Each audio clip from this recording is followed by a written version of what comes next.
Hi, welcome to the latest in IR Magazine's Women in IR video series. Thanks for joining us, Smooch. Thanks for having me. Absolutely. Now, as you know, IR Magazine's recent research showed that women are less likely to be represented in the top IR positions, despite there being an equal gender split in the profession as a whole. Mm-hmm. They're also less likely than their male counterparts to earn over $250,000 a year. As an executive search consultant specializing in IR, how does this compare to the way that you see the profession?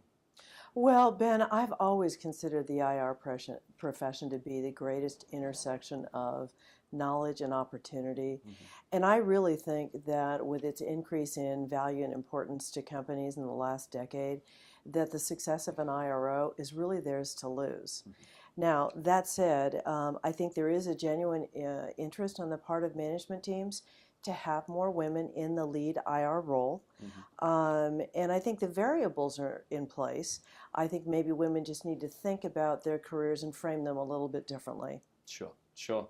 Well, and with that in mind, it's often said that women are less willing than men to be their own biggest advocate. Does your experience in executive search confirm that? And what advice do you have for women who feel they maybe aren't being heard as loudly as their male counterparts? Well, first of all, let's talk about the idea that most management teams don't believe that the loudest voice in the room should win at all. I mean, that notion has just really been pushed to the side. Sure. That said, I do think that women who are drivers are oftentimes viewed as aggressive, whereas their male counterparts are not. And so I think we need to work as a society a little bit on that concept. And disabusing ourselves of the fact that just because women are being assertive and expressing their opinions, that they're inappropriate. I also think that there's an artful way of handling how to assert one's viewpoint into a conversation. Mm-hmm. And that's really more about gravitas and kind of that intuitive ability to know when to push on a management team member and when not. And I think one of the best pieces of advice I can give women is to establish early on the foundation of the relationship with their boss. Whether you're a number 2 IR practitioner reporting into the top IRO or that you report to the CFO or CEO, I think establishing early on the notion that you want your boss to serve as your partner as part of the journey of success in your career at that company is a really key element to this. I think a lot of people wait until it's too late or there's a problem. Sure. And you and I have also talked a little bit about, sort of not comparing yourself too much to what's going on in your sort of peer base and so on. Could you perhaps elaborate on that a little bit? Yes, thanks for bringing that up, Ben. I do think that the distraction of competition is a huge factor in people's careers being thwarted. I think it needs to be managed and it needs to be limited. You know, it's human nature to kind of look over your shoulder at the other person and, oh, they're achieving this or they're getting this perk or benefit and I'm not. I think that's misplaced energy. I think women should channel their energies into what is productive for them, the definition of their career brand and executive brand internally with their colleagues as a means to really moving the needle. Sure. Now, when women in leadership is discussed, we often hear about the importance of mentorship and the need for female role models. But I know that you talk about the importance of both a mentorship network and an advocate network. Could you explain the distinction and why both are important? Yes, I'd be happy to. This is actually one of my favorite topics. Okay. A mentorship network is really comprised of 3 or 4 people who are not in your current workplace. So they're individuals who've seen you grow and evolve throughout your career, who know you well, and people who you are open to as it relates to them giving you feedback, both positive and in ways that you can improve. If you're going to have a mentor, you have to be open to hearing what they say. Sure. An advocate network, on the other hand, is an internal network within your organization. They're people who are almost brand ambassadors for you. They're going to believe in your leadership.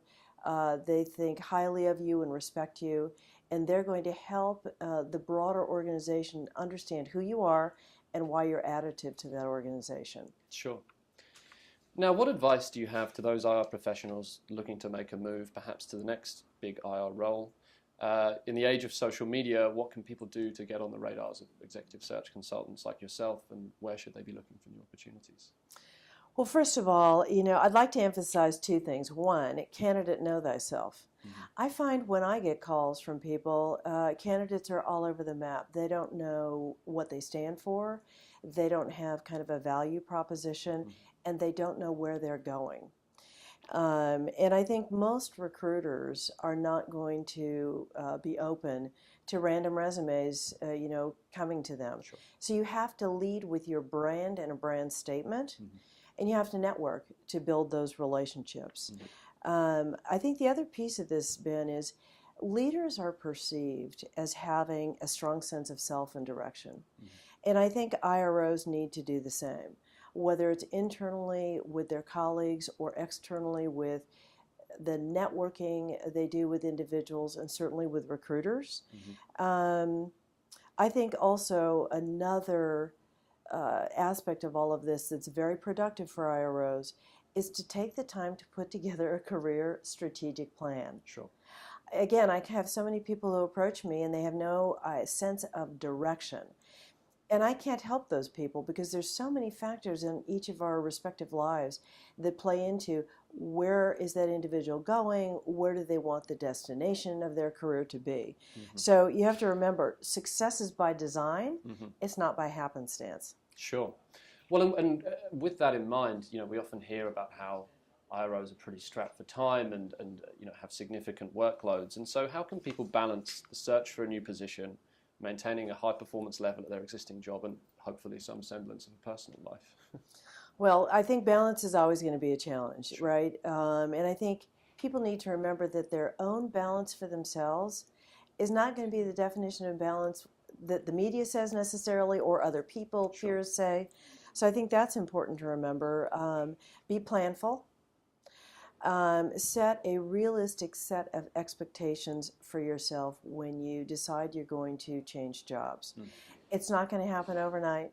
You can't kind of dismiss 25% of your current job that you're getting paid to do to go look for another job. Sure. So I think you need, again, to put together a strategy, be planful, use the same excellent critical thinking skills that you do in your job every day for your career navigation. And remember to be discerning, open-minded, but also remember not every job is for every professional and vice versa. Sure. Well, Smooch, thank you very much for joining us. I thoroughly enjoyed our conversation today. Well, thanks for having me. I did as well. Absolutely. And stay tuned for more videos in this Women in IR video series. Thanks for watching.